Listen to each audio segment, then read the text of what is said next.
An article by CNBC says that the stock market is at or near the most expensive levels ever by most measures.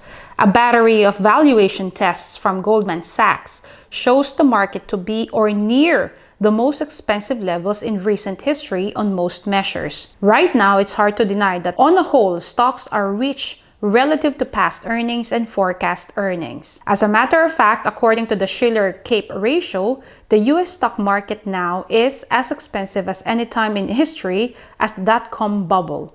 Now, for everyone who are not aware or who is not aware of the dot-com bubble, essentially that was the era or the period wherein everybody thought and everybody was highly speculative on companies who were aligned with the online business. So everybody thought that if a person or a company is aligned in the online business, then that company is certainly worth buying, and that therefore it was called the dot-com bubble. And then early 2000s, the dot-com bubble popped and everybody just went into ashes. So that was the dot-com bubble. And according to Shiller-Cape ratio, during the dot-com bubble, the ratio was at 44, and right now we are very near that ratio as well. Wherein right now, as I record this video, we are at 38 already. So what is Warren Buffett's advice to everyone on how to invest in an expensive market? And this is exactly what we will tackle on this video here. Hello everyone, this is Ricey and welcome to my channel, The Quest for Wealth. What do you do that's different than 90% of the money managers who are in the market? Certainly most of the professional investors focus on what the stock is likely to do in the next year or two. They have all kinds of arcane methods of approaching that, but they do not really think of themselves as owning a piece of a business. The real test of whether you're investing from a value standpoint or not is whether you care whether the stock market is open tomorrow. If you're making a good investment in a security, it shouldn't bother you if they close down the stock market for 5 years. All the ticker tells me is the price. And I can look at the price occasionally to see whether the price is outlandishly cheap or outlandishly high. But prices don't tell me anything about a business. Business figures themselves tell me something about a business, but the price of a stock doesn't tell me anything about a business. I would rather value a stock or a business first and not even know the price, so that I'm not influenced by the price in establishing my valuation, and then look at the price later to see whether it's way out of line with what my value is. So Buffett chose to stay in this world, Omaha. Find Omaha a little bit off the beaten track for the investment world. Well, believe it or not, we get mail here, and we get periodicals, and we get all the facts needed to make decisions. And unlike Wall Street, you'll notice we don't have 50 people coming up and whispering in our ear that we should be doing this or that this afternoon. You appreciate the lack of stimulation here? I like the lack of stimulation. We get facts, not stimulation here. How can you stay away from Wall Street? Well, if I were on Wall Street, I'd probably be a lot poorer. You get overstimulated in Wall Street, and you hear lots of things, and you may shorten your focus, and a short focus is not conducive to long profits. And here I can just focus on what businesses are worth. And I don't need to be in Washington to figure out what the Washington Post newspaper is worth, and I don't need to be in New York to figure out what some other company is worth. It's an intellectual process. And the less static there is in that intellectual process, really the better off you are. What is the intellectual process? The intellectual process is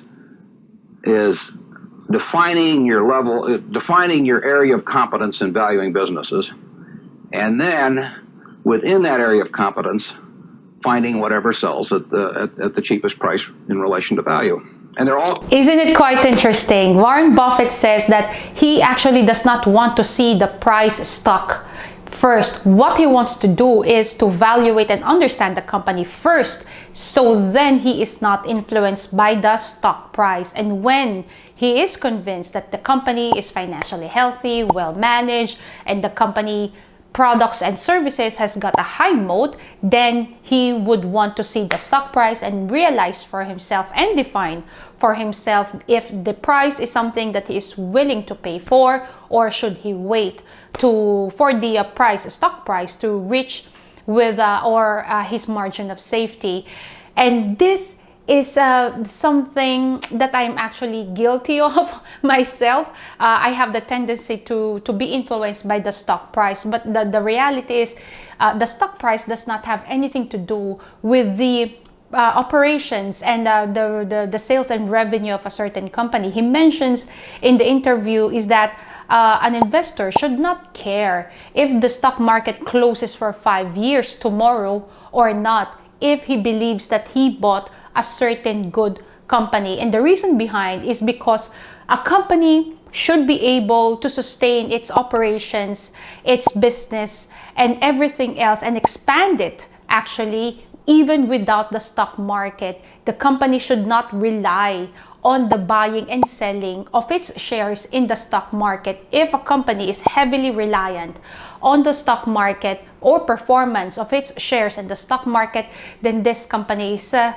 maybe it's a questionable investment. And what he mentions that if you bought a good company and even the stock market closes in the next 5 years, if you believe you bought a good company and then this company is able to sustain its own operations, able to gain revenues, expand its operations, even without the stock market buying and selling.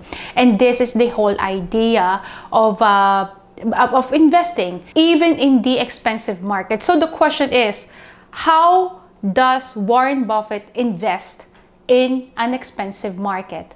And the answer really is the same way that he invests when it is not an expensive market. The whole idea is to find a company that has got good moat, high and durable moat, and being managed properly, as well as its finances are healthy. It's all the same really. Even if it's expensive or not expensive, it is the same. And in general, the stock market really goes up. In the last 10 years, the stock market have had dips and lows and highs, but in general, the stock market have gone up. And therefore, if we have chosen a good stable company, then there is no other way but up when it comes to investing.